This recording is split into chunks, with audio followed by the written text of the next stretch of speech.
The following is a Comfortably Zoned Radio Network production. Ladies and gentlemen, welcome to Tony D'Angelo's PM Coast to Coast. Now, here's your host, Tony D'Angelo. And a very good afternoon to you, wherever you may be, to all our friends and fans up and down the stations of the Comfortably Zoned Radio Network. I'm Tony D'Angelo, your host of Tony D'Angelo's PM Coast to Coast, and man, have I got a show for you. Ronnie Rabinovitz. Ronnie has a particular place, at least in my mind, in American history, being a very good friend of both Jackie Robinson and John F. Kennedy. Ron has some unique perspectives to share. And as far as I'm concerned, watching the current goings-on in government, man, we really need to be looking at the greats to see what it used to be. Let's make America great again, and I say that in the most, shall I say, pleading kind of ways. And I think to do that, you've got to go back and see what the greats did, because we really seem to have lost our way in so many respects, in my poor, humble estimation. But we're going to be having some fun with Ronnie. We'll have him up in a second. But with that, I'd like to play a little song for you on the way out. And this goes back to 1960. There was a gentleman by the name of Frank Sinatra, sang a few saloon songs along the way.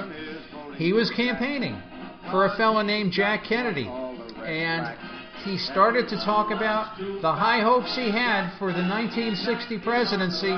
And here comes Jack, and here comes Ron, and here comes Tony. We'll be right back right after this.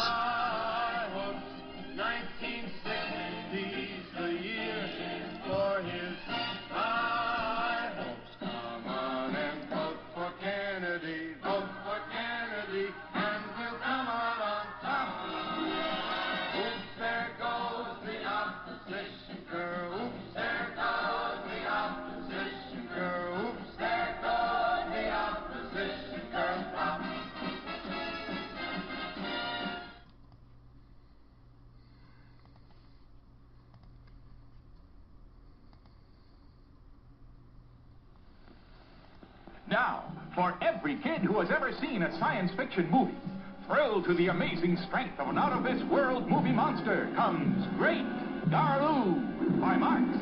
Garloo the Mighty. Garloo the Untamed. Garloo the Terrible. Who can stop him? Who can control this monstrous creature? You can, kids, because Great Garloo by Marx is yours to command. With these battery-operated controls, you can make Garloo go, stop, bend, pick up, turn. Yes, Great Garloo, almost 2 feet tall, will be your faithful servant. You name it, you're the boss. Bring out-of-this-world excitement into your house, kids. Own the most fantastic toy of all. Great Garloo by Marx. M-A-R-X spells Marx, world's largest toy maker.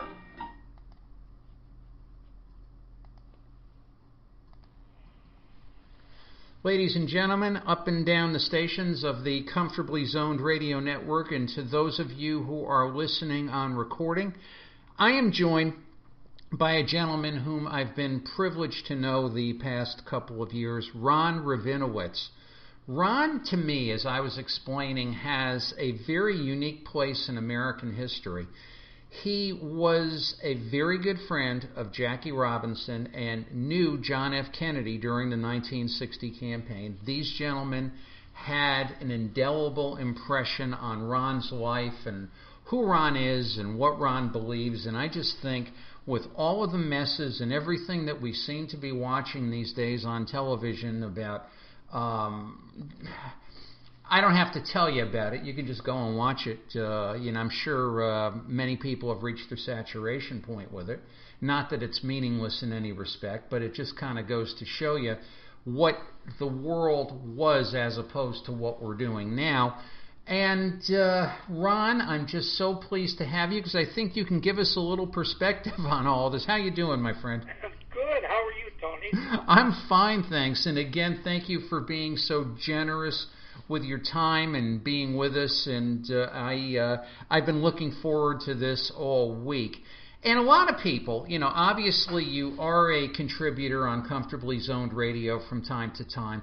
But a lot of people, may know you or don't know your particular place in history. I'd like you to start a little bit with your relationship with Jackie Robinson and how that all came about, and how, in several minutes, how that had an indelible impression on your life. Okay, great. Well, I grew up in Sheboygan, Wisconsin, and my father was very involved in politics. And he was an attorney, and he used to tell me stories about Jackie. And he said to me one day, "How would you like to meet him?" And I said, "Boy, would I love that." Well, unbeknownst to me, he wrote Jackie a letter. Didn't want to tell me about it in case, that Jackie never responded. He didn't want me disappointed. Understand. And one day I came home from school, and laying on my bed, face down, was an envelope, and the back of the envelope said Jackie Robinson. And I grabbed it, and I went to the kitchen. I said, Mom, I got a letter from Jackie. I went back to my room. I opened it up. There was an autographed picture and a little note saying next time the club's in Milwaukee, he'd love to meet me. So I called my dad at his office, and we did go to a Dodger Braves game. And it was the first baseball game that I ever was at, and I couldn't wait for it to end because I knew what was going to happen later. We were going to meet down at the locker room after the game. So when he came out of that locker room, I ran up to him with about 50 other kids, and I'm 7 years old now. And I said, "Jackie, I'm Ronnie Rabinovitz. Do you remember me?" He said, "Sure I do." And my dad's standing over my shoulder, and he said, "Sure, Jackie, with the thousands of letters you get, how would you remember?" He said, "No, I remember your dad put me on lawyer stationery." So he did remember. And we had a nice visit. And he said to me, "Stay in touch." I said, "Oh, my God, he wants to hear from me." So I put him a letter, Jackie Robinson, Stamford, Connecticut. No address, no zip code. He got it. He'd write back to me, Ronnie Rabinovitz, Sheboygan, Wisconsin. No address, no zip code, I'd get it. and we began this pen pal relationship. And of course, every time the Dodgers came to Milwaukee to play the Braves, I would be there at the game. And many times we would go in for the weekend, go for the Friday night game, the Saturday afternoon, Sunday afternoon. And we'd stay at the Schrader Hotel, which is where the Dodgers stayed. So I'd hang around with all the guys, got to know a lot of them, but Jackie was the one for sure. Then, in September of 1955, now I met Jackie in 1953, and I was almost 8 years old. I was just 7 at the time. So, September of 1955, we had made arrangements that he was going to come to dinner with us for my birthday. So that day, he hit a home run, and as he was rounding third base, he waved to me like, "That one was for you." And then that night, he was at the restaurant where we had my birthday party, and it was amazing to have Jackie Robinson singing happy birthday to me at this restaurant. I couldn't believe the whole thing. It was probably the best birthday I ever had. I would imagine. Yeah, it was terrific. And we had many times, we had lunches together and dinners together. So I was really at the tail end of his career. I met him in 53. He retired after the 56 season. But we continued to stay in touch. And as I got older, we did less writing and more calling. And he had given me his unlisted phone number in Stamford, Connecticut. And we'd stay in touch. And when he retired from baseball, which was a terrible, traumatic thing for me because, first of all, the Dodgers traded him to the Giants. How dare they? Yeah. Remember that? That was terrible. I thought, my God, how could he do such a thing, Well, he decided he wasn't going to go out as a Giant. He was going to quit, retire. And he told me about that, too. And when he retired, I thought, my God, I'll never see him again. And he assured me, he told me that his own son, Jackie Jr., was crying. And he assured both of us that everything would be okay. And in fact, it was, because he did come back to Wisconsin many times. He was very active with a organization called the National Conference of Christians and Jews. Yes, he was. And he also came back for sports banquets and other functions. And he'd let us know when he's coming in. And we would meet him. And we would spend the evening or the afternoon or the weekend with him. There was one particular time, it was in Ripon, Wisconsin, where he came in for a weekend with the Conference of Christians and Jews. So we had many times we got together. In 1966, I moved to Minneapolis, and I became a sales rep, manufacturer's rep of children's apparel and clothing. And I used to travel 6 states in the Midwest, selling to department stores and specialty shops. So I get to New York a lot. And every time I get to New York, I would call him. And we would either have lunch, or if he was too busy, we'd just talk on the phone. And I was with him about 6 months before he passed away. His health had deteriorated very poorly, very badly. He suffered from diabetes for many years. He was blind in one eye. He was going blind in the other eye.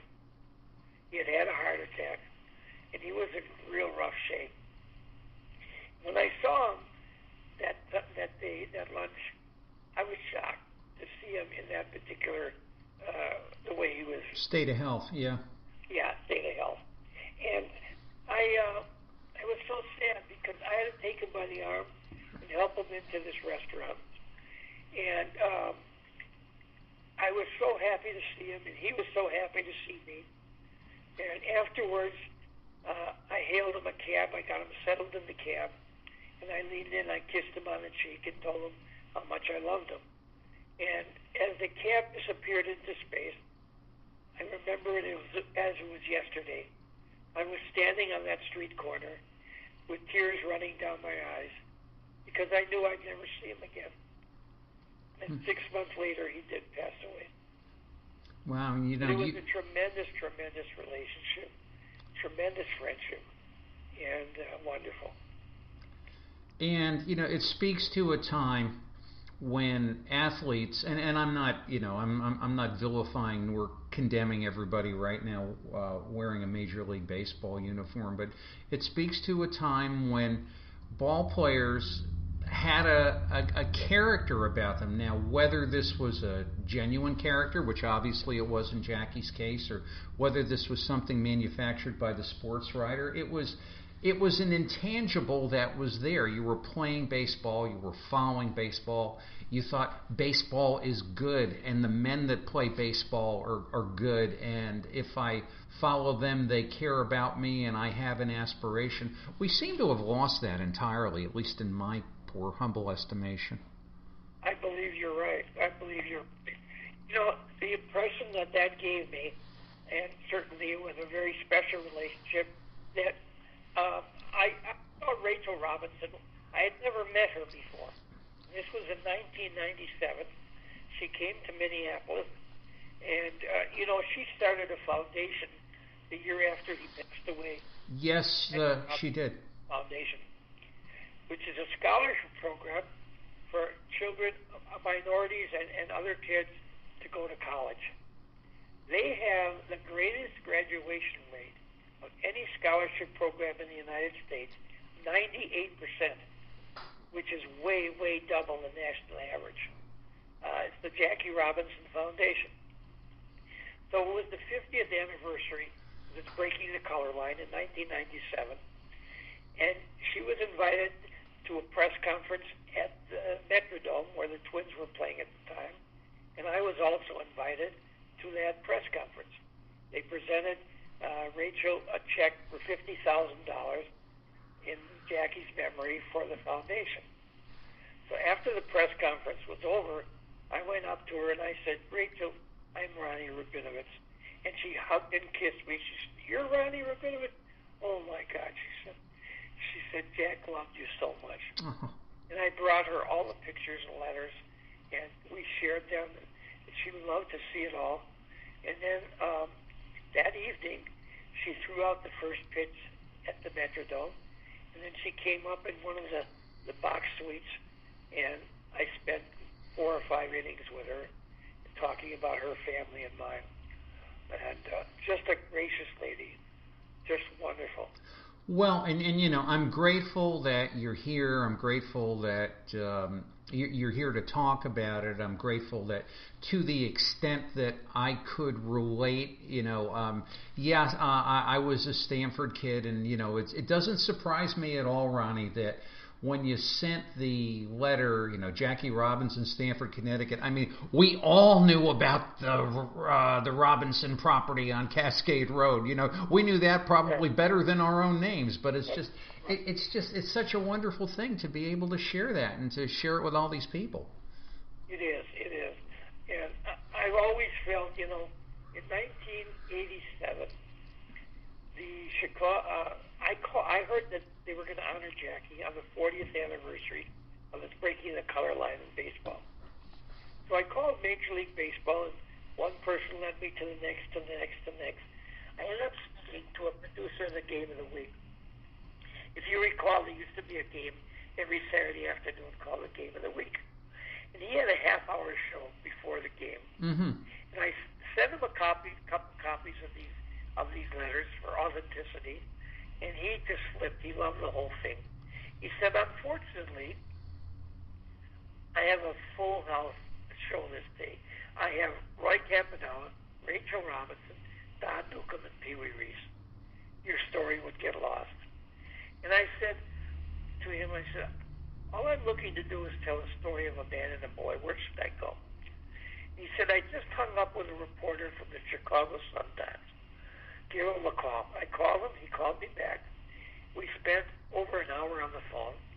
He ended up flying up to Minneapolis, spent the whole day with me and my family.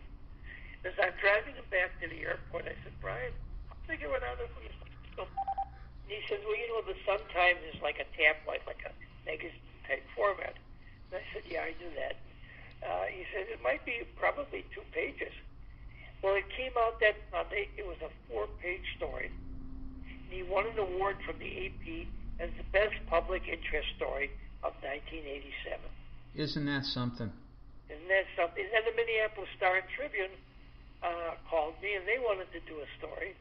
And then I get a call from a school. Would I come in and talk to the kids? I said, "I'd love to." So I come into the classroom, and I said, "All right, kids, how many ever heard of Jackie Robinson?" And this little boy stood up and said, "No, who is she?" Who is she? And I thought, my God, they don't know. And that's how it all started, that I began to talk about Jackie. I wanted to educate whoever I could, especially children and adults, about Jackie Robinson. Well, you know, Ronnie, yesterday I was leaving the office, and I have these 2 very lovely intern young ladies who are seniors in college, and we were talking about payment methods, and I said, "Well, did you study the bank holiday during the Depression in the presidential administration of Franklin Delano Roosevelt?" I could have been talking about the Swallows in Vienna. They had no idea what I was talking about. And the fact that you had to have a passbook. What is a passbook, Tony? I mean, this is scary. This is why I'm glad we do this show. Yes, absolutely. So it became my passion to carry the message wherever I could. I've been like a Pied Piper and talking about Jackie Robinson. I have been all over the country speaking at corporations, companies, organizations, schools about Jackie. I've had some tremendous receptions, and I've been invited back several times to George Washington University in Washington, D.C. I've been there 7 or 8 times. And then I've also was invited to the Hall of Fame in Cooperstown, New York, which was really exciting because I'd never been there.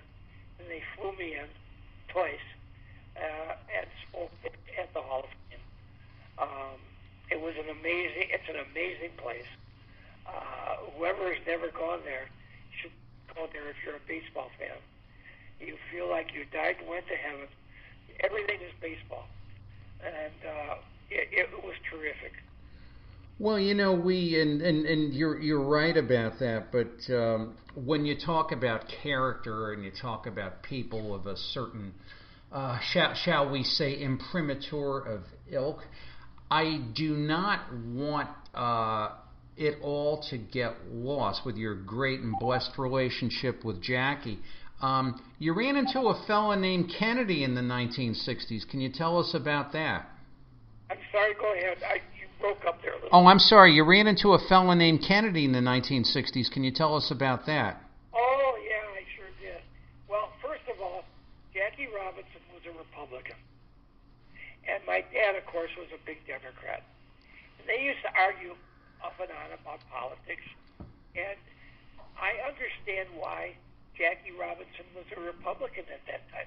He was a Rockefeller Republican, which today he would have been a Democrat. Oh, yeah. Lincoln would have been a Democrat. I mean, it's a whole different game today, But so I understand why he was a Republican, because the leadership of the Democratic Party at that time in Congress were all Dixiecrats.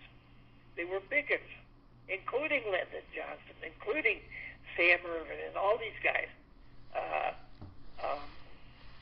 So I understand it. But in his letters to me, these sweet letters, all of a sudden he might throw in a paragraph and say, tell your dad this and that about the Democrats, or, and then he'd say, I'm leaning towards the Democrats, and then he went back to the Republicans, and he became an independent. He wanted whoever could help their cause for the African Americans. Yes. So anyhow, my dad was the Wisconsin state treasurer of the Democratic Party. In 1960, he ran for the Democratic National Committeeman job, which he won. It was a big job. And in 1958, my dad was a lawyer, and he in the small town, Sheboygan,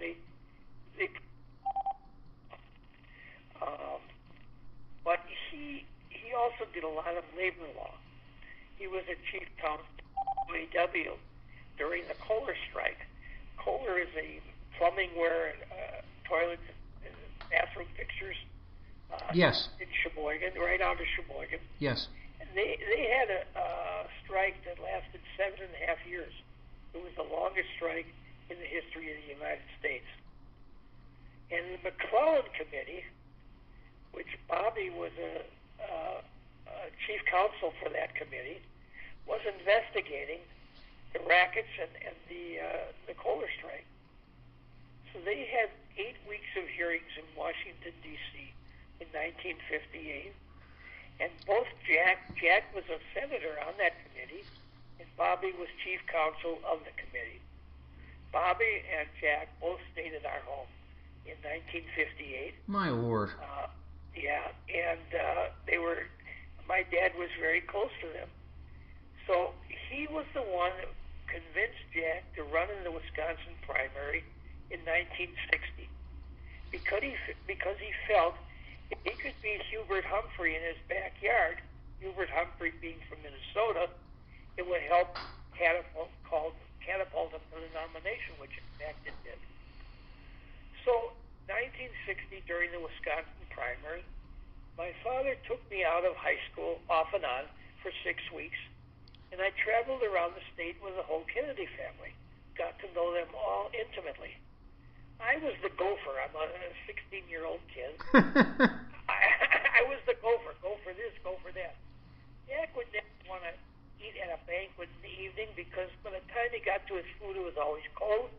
He'd been shaking hands, signing autographs, or talking to people. So he'd always say to me, I'd be up in his suite, and he'd say, Ronnie, get me the usual, please. Run down the back steps to the kitchen. And the usual was a cup of clam chowder soup, a peanut butter sandwich and a glass of beer. A glass of beer. A glass of beer. And I would bring it, And I mean, I spent so much time with him and with Bobby, and I love them very much, and it was terrific. Now, when we look at the presidency of Jack, I was watching some videos last night. I was reading this morning. I'm continually fascinated. To me, historically, it's like the gift that we didn't get enough of that keeps on giving.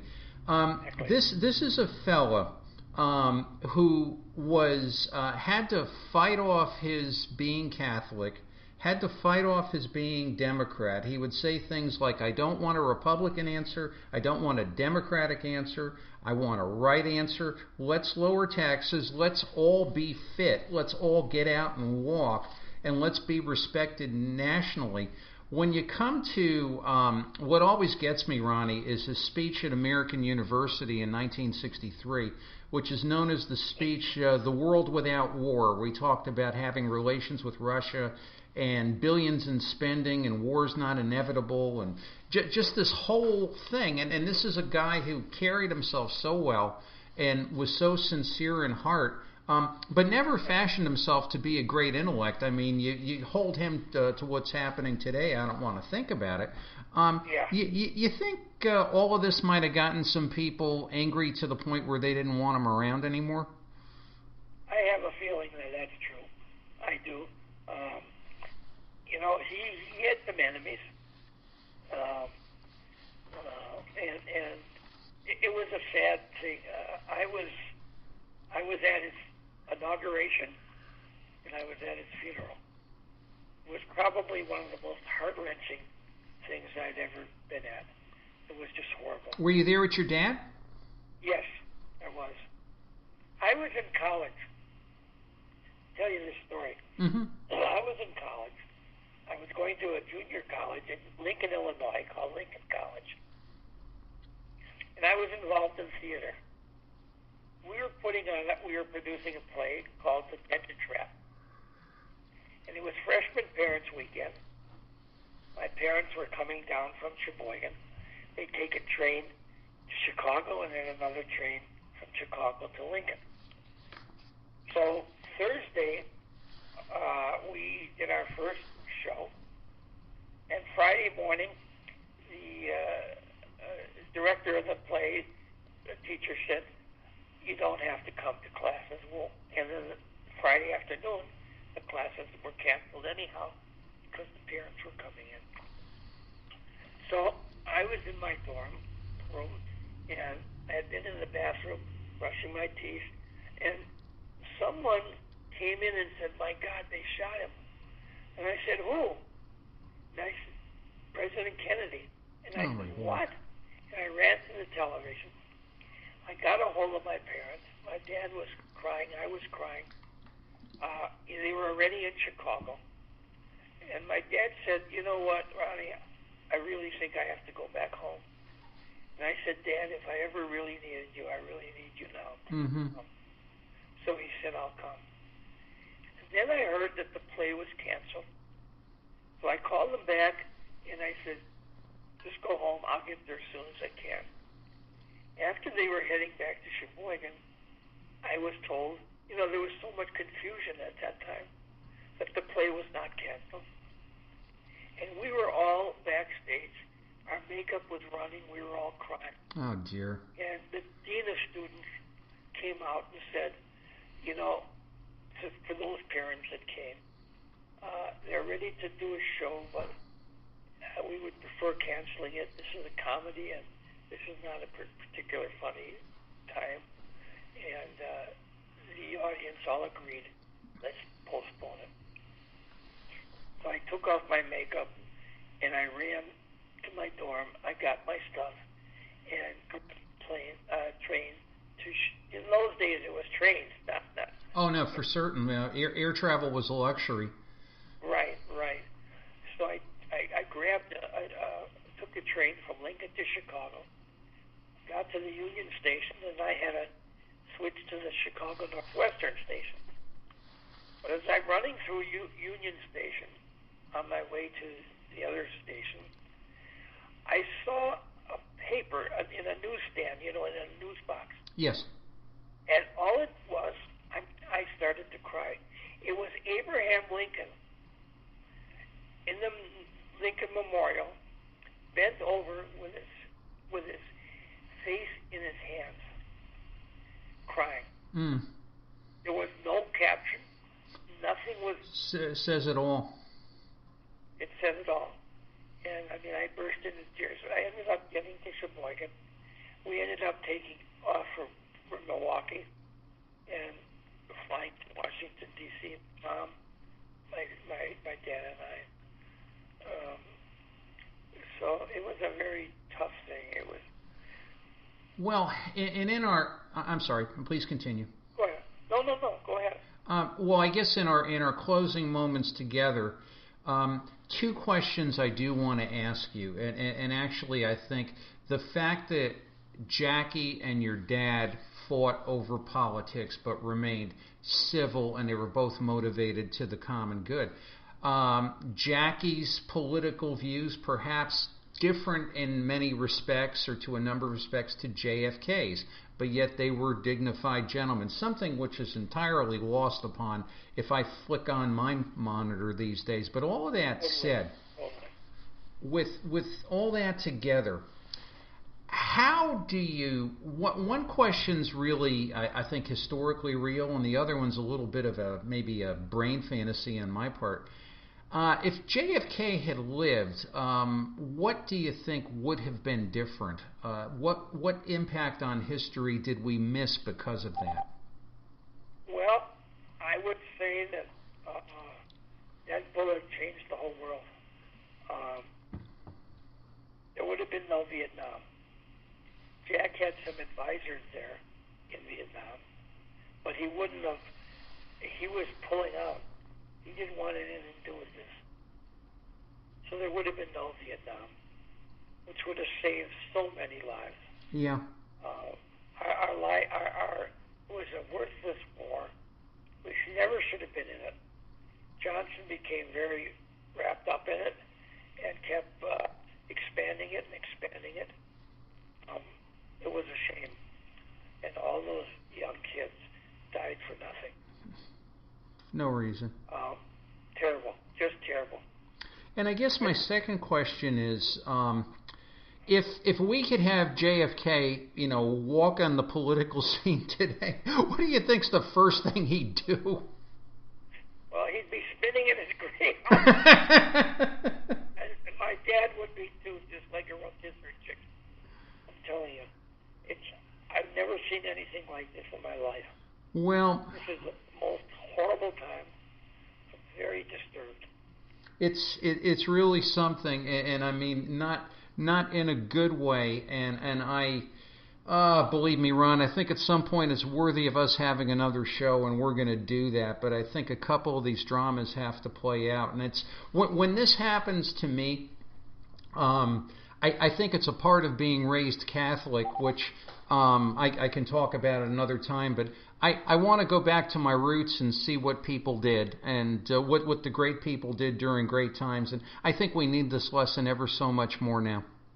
Yes, we do. Yes, we do. The Republicans and the Democrats used to work together. Yeah.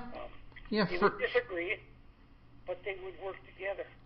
Just like John McCain would come across the aisle and work with the Democrats, or vice versa. Well, it's amazing. At the hearing this past week, a huge difference. It's just horrible. It's just horrible. I was always, whenever Bill Bradley, the senator, the former New York Knick, the Princeton graduate, the Rhodes Scholar, comes on today and he says, people today cannot work to a common interest. I mean, they would throw this guy out of both parties. It's a shame. Absolutely. He's running the country like a reality show. Yeah. It's just horrible. It really is terrible. And it's brother against brother. It's not good. And it's dividing our country. And the most important thing is that it's giving the white supremacists a license, an open license to continue with their hate mongering. There are a lot of organizations and groups of haters out there that aren't Arab, that aren't Muslim. Well, and I say to people, hate in any fashion is wrong, and violence and radicalism, and when good people can't do good things for the benefit of us all, we're really regressing badly in this society. Right, exactly, and it's really it's just terrible to see what went on with those hearings this last week. It was just terrible. They actually hate each other. They don't want to work together. And John McCain, as sick as he was, how he urged people to work together. Never forget when he was here in Minnesota, and there was a particular woman that said, Obama was an Arab. And I mean, he was fighting a big campaign against Obama, but yet he stopped and he said, "You know what, ma'am? You're wrong. He's not a Muslim. He's a very fine man." Yeah. I mean, so today the Republicans would have, or the Democrats would have said something different. It's not good. No, such a division in this country, and it's horrible. It really is. It is, and I'm glad that we can speak and recall the examples of our predecessors, Jackie, JFK, Bobby, people that did great things for this country and just didn't come far enough. Ron, I'm sorry, we're running out of time. Where can our friends and fans reach you? And I want to tell them they could get you to come and speak, and I think they should. I would love to. I have a website. It's called Rabinovitz, Rabinovitz, not with a W, it's with a V, RonRabinovitz.com. And they can reach me there, or I can give them my cell phone number also, which is 612-597-0314. I have over the country. I've spoken at Unilever in New Jersey, Prudential Financial, many different corporations and companies. A lot of people have diversity day programs, a lot of companies. And I've been involved in a lot of that too. And certainly it's more important today than ever. Diversity is such an important thing. And as our country is split, we need to try and mend this split and get people to get together again.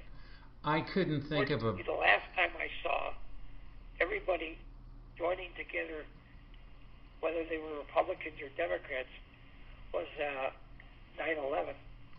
But it shouldn't have to be a tragic, terrible thing like that. No, it's... Put together. It should be for the benefit of us all. Ron, thanks so much. Take care. We're going to be talking about a number of these subjects. You've really given me some ideas, and I'm so grateful for you being here today. God bless, my friend. Take care. Thanks, buddy. I appreciate it, Tony. Sure. Stay well. Bye now. You too. Okay. Bye-bye. In every Chevrolet showroom across America, more and more people are looking at the car that's just out and just wonderful. The 1957 Chevrolet. Some are looking at Chevrolet's daring new front-end styling, the bold new grille, big, beautiful sloping hood. Some are looking at Chevy's handsome new rear end with high-fashion fenders and fresh new design. Everyone's enthused about the new color-fashioned interiors and the sleek command post instrument panel. And the biggest news of all, Chevrolet's fuel injection. The greatest engine advance since the overhead valve. Plus, 4 famous drives topped by new exclusive Turbo Glide that brings you triple turbine takeoff and a new flowing kind of going. So visit your Chevrolet dealers soon. See the car that goes them all one better. Number one in the USA, the 57 Chevrolet.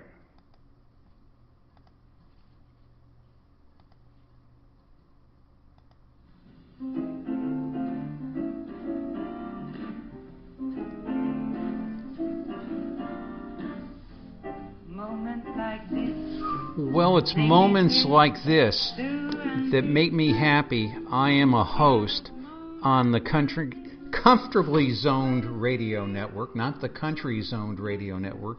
Say that 5 times fast, Tony. But special thanks to Peggy Lee, Great Garlou, the 1957 Chevrolet, and my guest, the honored Ronnie Rabinovitz. And it's just a place I think we need to go back to look forward.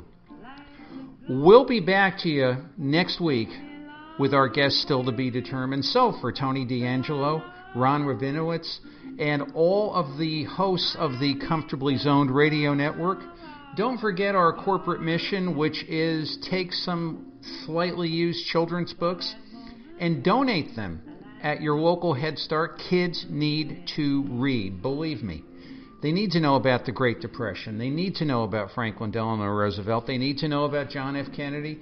And they need to know about Jackie Robinson. So as Dan Ingram would say on WABC Music Radio 77, Kayuska Day. Have a wonderful, wonderful, wonderful day, and we'll be back to you next week. God bless everybody. Thanks for listening.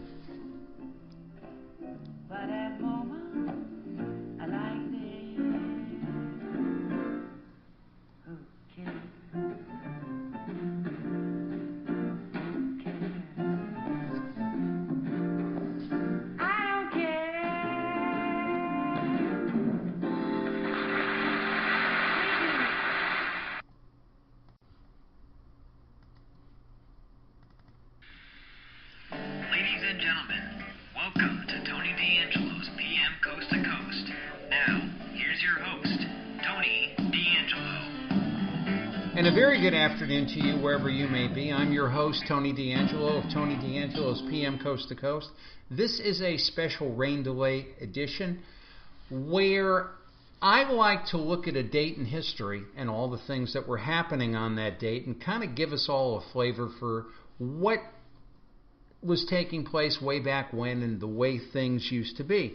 The date I have chosen is November 8th, 1960. The reason I have chosen that date is that is the day of the election of the President of the United States. The people running were John F. Kennedy for the Democratic Party and Richard Milhouse Nixon for the Republican Party. And on that day, well, actually, if you look back in history, a little bit after that day, it was determined that John F. Kennedy had pulled out a squeaker of an election, barely beating Richard Nixon for the presidential office.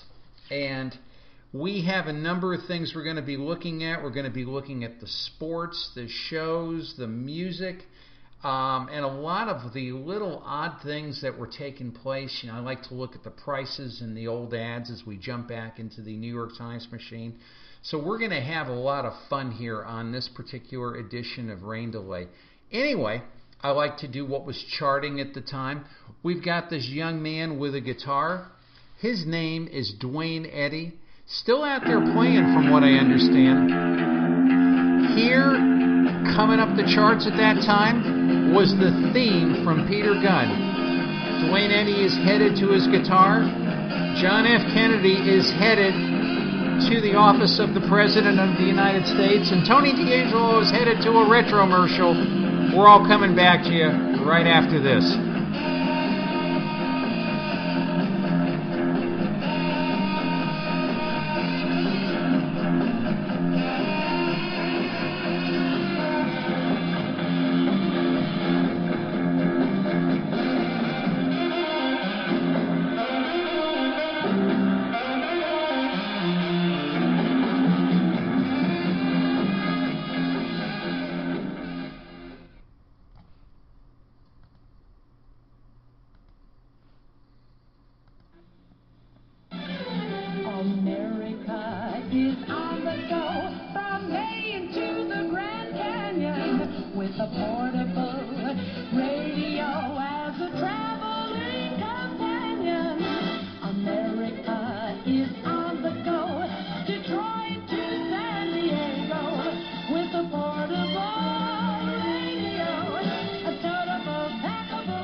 This is another in a special series of reports concerning the things that happen to people who slurp at their 7-Eleven stores. And now, Harold McDougal.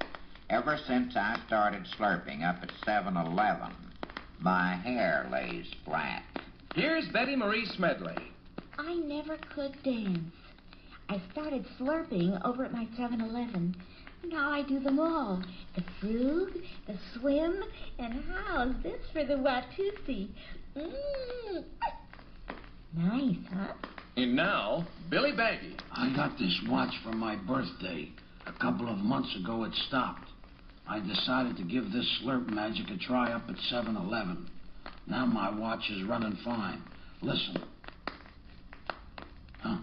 Guess I'm going to have to slurp another one. Here's Hal Hackey. I never had a sense of humor. Just never thought anything was very funny.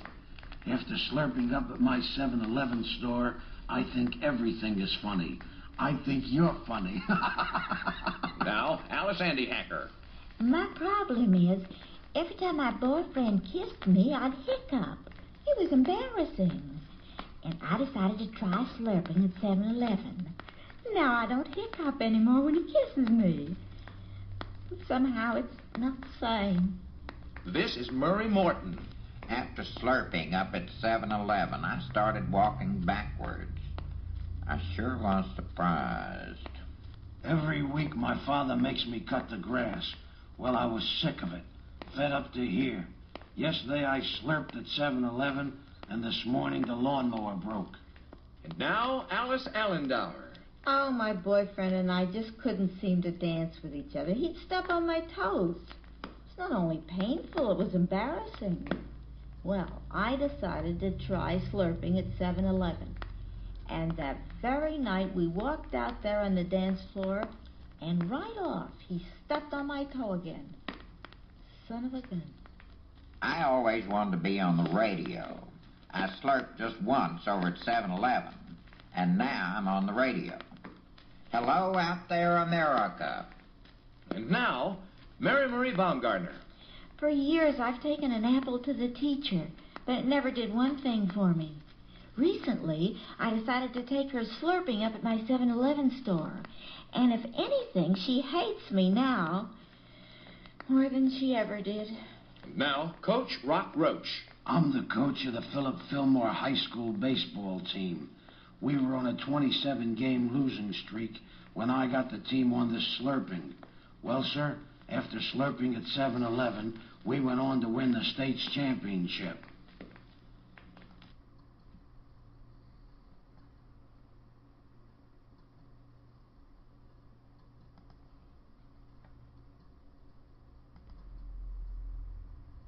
Now, here comes the music. Do I look okay? Oh, you are awful, but I like you. For the news events of November 8th, 1960, was quite a time in history. There was a teacher strike in New York City during that time. Wonder how many kids were watching the election results. Of course, back then you had 15-minute news on television at night. Moscow had a parade of rockets as the United States was voting for their president, perhaps trying to send a little message there. And there were plans for many to move their suburban offices into New York City, not unlike today at all. As far as movies that were happening at that time, some of the notable movies: Ocean's 11, Frank Sinatra, Dean Martin, Joey Bishop, Peter Lawford, The Rat Pack. Richard Conte had a really good role in that movie. I'm a big Richard Conte fan. The World of Susie Wong with William Holden and Nancy Kwan. And The Apartment with Jack Lemmon.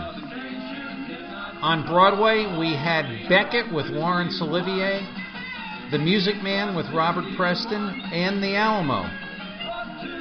In sports, Roger Maris was named the 1960 Most Valuable Player. Seems kind of fitting with JFK going into the White House.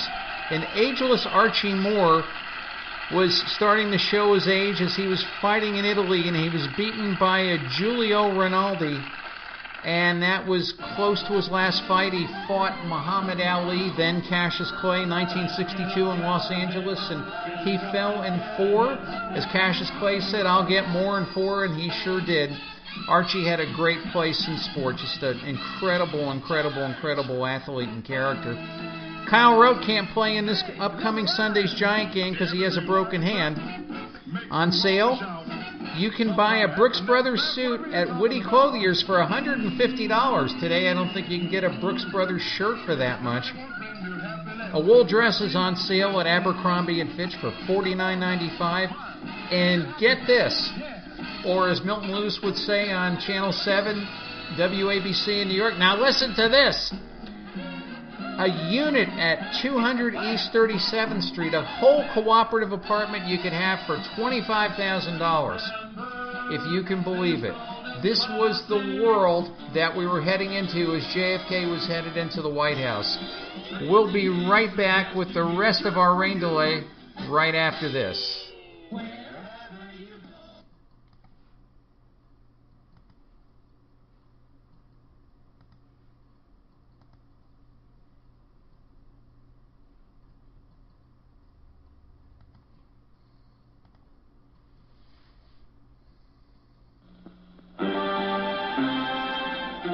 Thinking of buying a compact car? Well then, think big.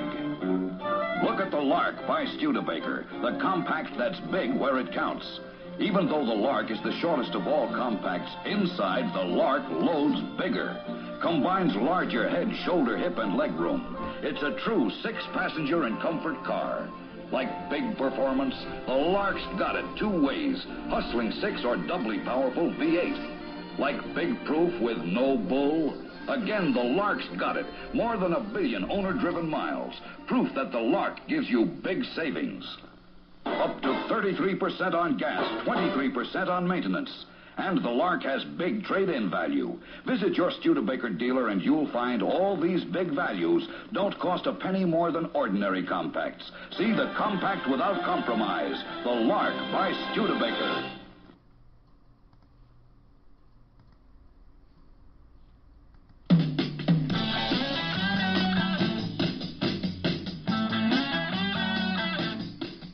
As is usually the case, everyone's disappointed when I don't do the birthdays. And I'm not Phil Rizzuto. I can't do the birthdays like he did, but I can do my best. Anyway, September 29th, Shelley Duncan, formerly of the New York Yankees and the son of pitching coach and former Major League Baseball catcher Dave Duncan, is 39 today. Pitcher Jake Westbrook, with 105 big league wins and 15 complete games, is 41. Steve Busby, out of Burbank, California, probably one of the sadder tales in baseball. A wonderful pitcher, hurt his arm, was never able to get it back together. And he is a former broadcaster as well, and a darn good guy, is 69. And we wish Steve the best wherever he is. And get this, Warren Cromartie collects Social Security today at age 65. Warren is one of the few people in history had a 17-year Major League career in Canada, the United States, and Japan. How about that, as Mel Allen would say. We'll be right back right after this.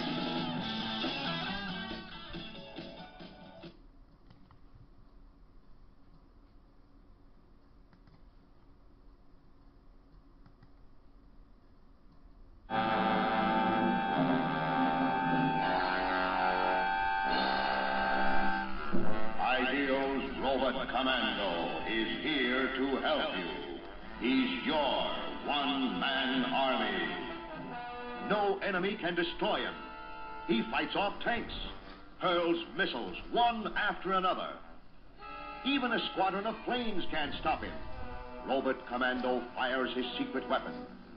He takes orders from no one except you.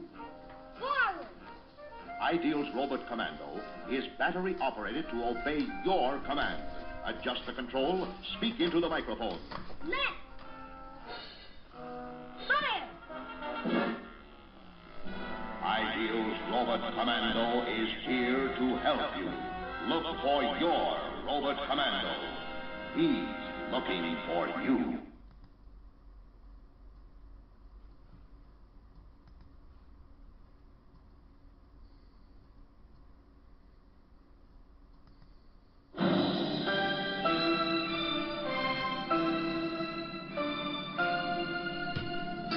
Moving up the charts on November 8th, 1960, is this wonderful piece by Jackie Wilson.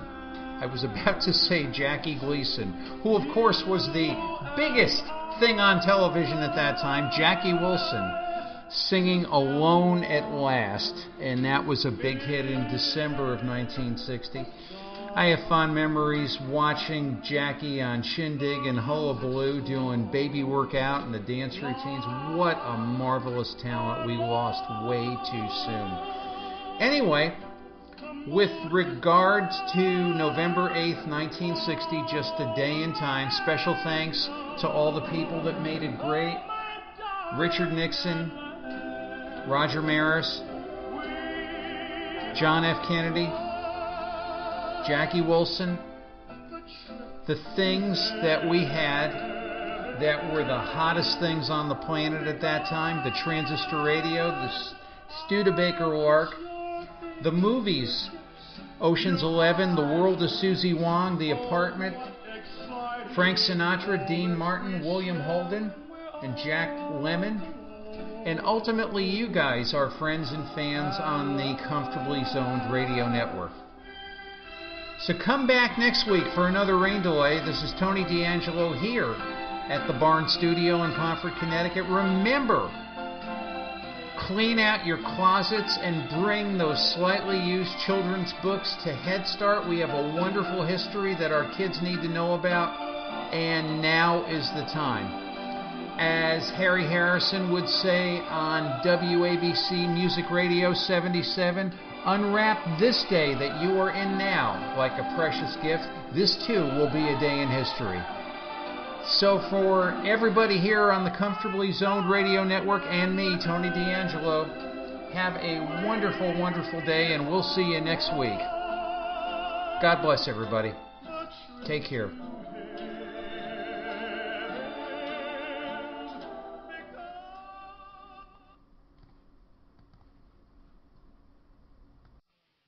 This has been a Comfortably Zoned Radio Network production.